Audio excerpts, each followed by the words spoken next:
De eerste Oekraïense vluchtelingen zijn vandaag aangekomen in Zeeland. In een leegstaand hotel in Sint Maartensdijk vangt een particulier de eerste groep vluchtelingen op. En verder in deze uitzending. Fruittelers blijven met hun oogst zitten. En het is druk bij de revalidatiecentra.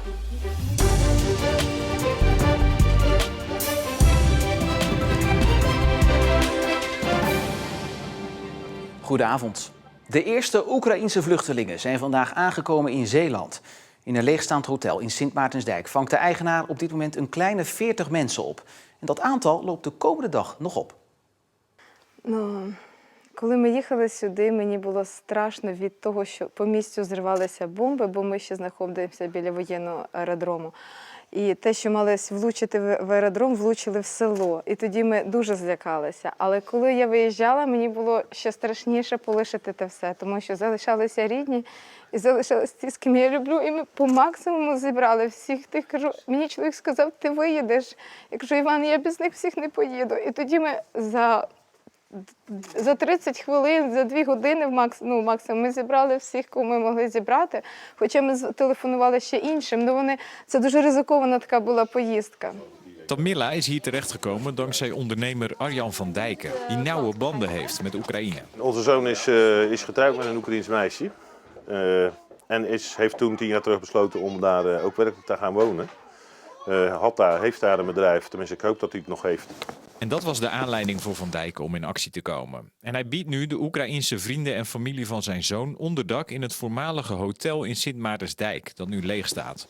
Ondanks dat de vluchtelingen nu veilig zijn, zat de schrik er bij aankomst nog goed in. Ja, toen ze de bus uitstapten waren ze allemaal onwennig. Ik zag ook echt bedrukte gezichten. Dus dat doet je toch wel wat. Inmiddels zijn de vluchtelingen wat meer tot rust gekomen. Ondanks dat hij kan helpen, heeft Van Dijken een dubbel gevoel. Natuurlijk is het fantastisch, maar je hart huilt natuurlijk. Була важка дуже поїздка, дуже важко було на кордоні. Але коли ми приїхали, ми навіть не уявляли. Ми знали, що тут є дуже добрі люди, які люблять нас, але коли ми це побачили, всю доброту по дорозі, і коли приїхали в Голландію, ти відчуваєш себе, що тебе люблять, що ти захищений, і що тут зовсім інше життя, ніж там, де було у нас. Що ніде діти не бояться, що бомби чи якоїсь ракети. En aangeschoven is verslaggever Lonneke de Klerk. Ja, Lonneke, ik zei het net al, er zijn nog meer vluchtelingen op weg richting Sint Maartensdijk. Hoeveel plek is daar nog? Nou, er zijn vandaag 38 mensen aangekomen en dat zijn voornamelijk vrienden en familie van de zoon van Van Dijken. Maar de komende dagen verwacht hij nog een aantal busjes met mensen en uiteindelijk zullen er ongeveer 60 mensen opgevangen worden. Ja, nu is dit natuurlijk een doekje voor het bloed als je vergelijkt hoeveel vluchtelingen er op pad gaan. Er wordt gesproken over miljoenen.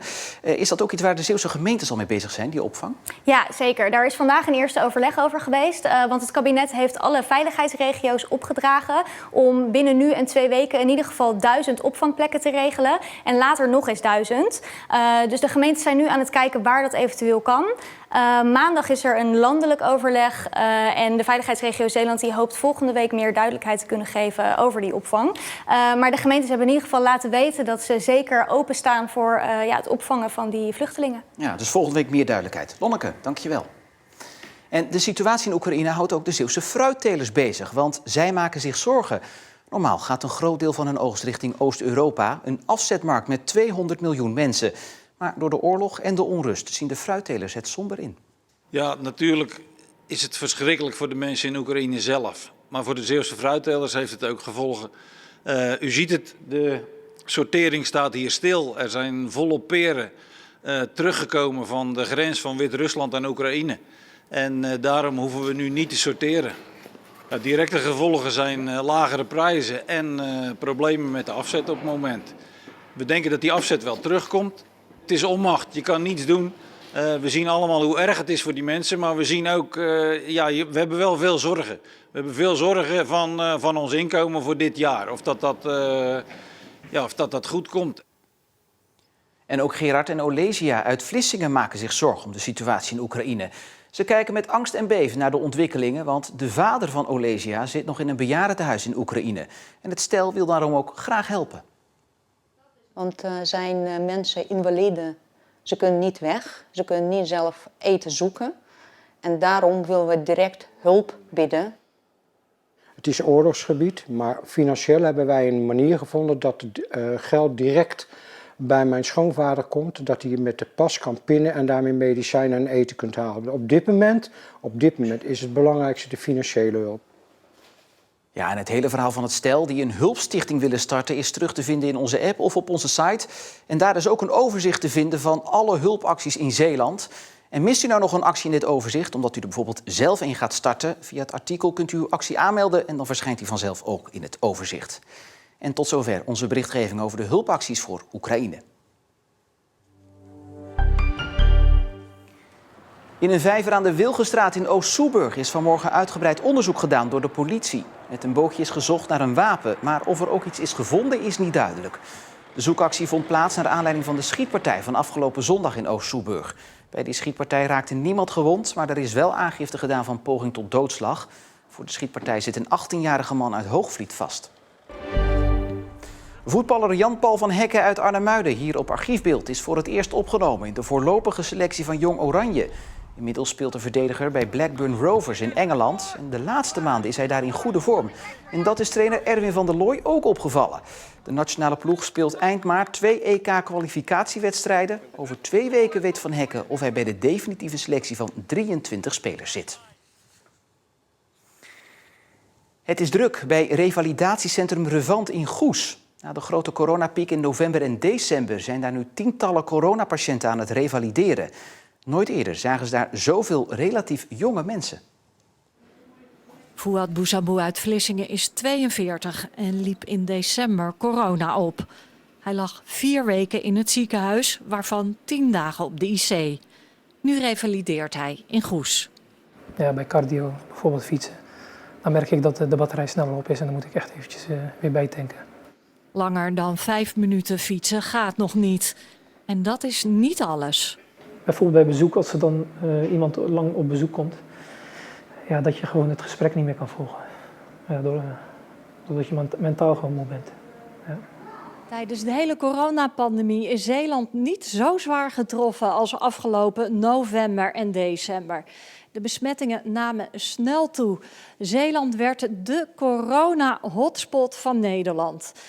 Op het hoogtepunt waren er zo'n 4500 besmettingen met de Delta-variant per week. En het trof vooral kinderen en hun ouders. En dat zien ze hier in het revalidatiecentrum nu terug. Hoe gaat het? Ja, goed. Ja? De laatste weken zien we eigenlijk vooral mensen die gemiddeld heel jong zijn. Waarbij met name in november, december de groep mensen op de IC terecht is gekomen. Die veelal via hun kinderen via de basisschool besmet zijn geraakt. Het gezin van Fouad Boussabou is dubbel zo hard getroffen. Ook zijn vrouw komt in het ziekenhuis op de IC terecht. Een klap voor het gezin en voor zijn jonge kinderen van 4, 9 en 11. Ik hoor wel van familie dat ze natuurlijk heel erg onder de indruk waren. En ja, dat ze het moeilijk vonden, regelmatig gewoon eventjes emotioneel werden. Ja. We hebben enkele mensen gehad waarbij de kinderen zich ontzettend schuldig hebben gevoeld omdat ze papa of mama ziek hebben gemaakt. En dus dat maakt eigenlijk deze groep echt wel anders dan de groep die we eerder gezien hebben. We praten er bewust ook echt wel over van wat is er nou gebeurd. Ook familie heeft dat gedaan. Hoe voel je je? Wat vind je ervan dat je papa en mama in het ziekenhuis liggen? Dus we krijgen in principe wel echt van alle kanten wel hulp. Daar zijn we heel dankbaar voor. We betrekken sowieso kinderen heel veel bij de behandeling. Dus we laten ze meedoen. We hebben hier bijvoorbeeld de mogelijkheid om ze met activiteitentherapie leuke dingen te laten doen. Of met de bewegingsagoog te komen sporten. Om eigenlijk op een leuke manier weer opnieuw te ontdekken van het gaat eigenlijk met papa of mama best goed. Met veel hulp van familie houdt Fouad zijn gezin draaiende. Hij hoopt dat zijn vrouw ook snel weer naar huis kan komen. Even een chocolaatje, een zakje chips of een cakeje. Het kan geen kwaad, tenzij je erin doorslaat. Tijdens corona zijn veel mensen uit stress of verveling meer gaan eten. De obesitaskliniek in Terneuzen merkt dan ook dat er steeds meer mensen zijn met een fors overgewicht. Je had corona met het schrikeffect en dan zijn eigenlijk mensen toen de zorg weer een beetje terug open ging in september, hebben we een stijging gezien in het aantal aanmeldingen van 15%. Een van de mensen die besloot om wat aan haar gewicht te doen is Danielle Buitenkamp uit Borselen. Ze woog 113 kilo en dat had een behoorlijke invloed op haar leven. Bijvoorbeeld het strikken van je veters, maar bijvoorbeeld ook met vriendinnen naar het strand gaan of het paardrijden. Dat zijn allemaal van die dingen die gewoon niet makkelijk gaan als je veel te zwaar bent. Voor mij voelde het ook ontzettend als falen. De rest in mijn leven is gelukt, maar op een gezond gewicht komen lukte me gewoon niet. Ze probeerde verschillende diëten. Dat lukte wel, maar tijdelijk. Ik ben op eigen kracht ooit eens 20 kilo afgevallen, maar dat is er door verloop van tijd weer aangekomen. En in de zomer van 2020 was ik ontzettend ongelukkig en zat ik niet meer goed in mijn vel. En besloot ik om contact op te nemen met mijn huisarts voor hoe verder. Hoi Danielle, leuk je weer te zien. Een paar maanden na het gesprek onderging ze een maagverkleining. Zo'n ingreep lijkt een makkelijke oplossing, maar dat is het volgens Danielle zeker niet. De dag daarna voel je echt niet fijn. Je moet echt als een kind weer leren eten, kleine beetjes. Je moet heel je leven er ook op aanpassen. Dus het is niet de weg van de minste weerstand om je te laten opereren. Danielle let nog steeds op haar voeding en sport regelmatig. Ze is een heel ander mens geworden. Ik voel me een Danielle 2.0 kan ik wel zeggen. Ik kan weer paardrijden. Ik ben ontzettend afgevallen, dus kleding is ook wat makkelijker. Maar bijvoorbeeld ook fietsen. Ik fiets nu best wel regelmatig ook een stukje hardlopen. En sinds kort heb ik ook sport in een groepje. Dus mijn leven is helemaal veranderd. Vandaag op Wereldobesitasdag wil ze anderen inspireren met haar verhaal. Ik zou ook iedereen die net als mij gewoon het niet meer weet qua gewicht gewoon willen aangeven. Neem contact op met je huisarts. Om je in ieder geval door te verwijzen naar een kliniek gespecialiseerd in bariatrische chirurgie. Zodat gekeken kan worden van wat is voor jou dan de beste oplossing. Ja, ik ben gewoon een heel gelukkig mens nu, kan ik wel zeggen.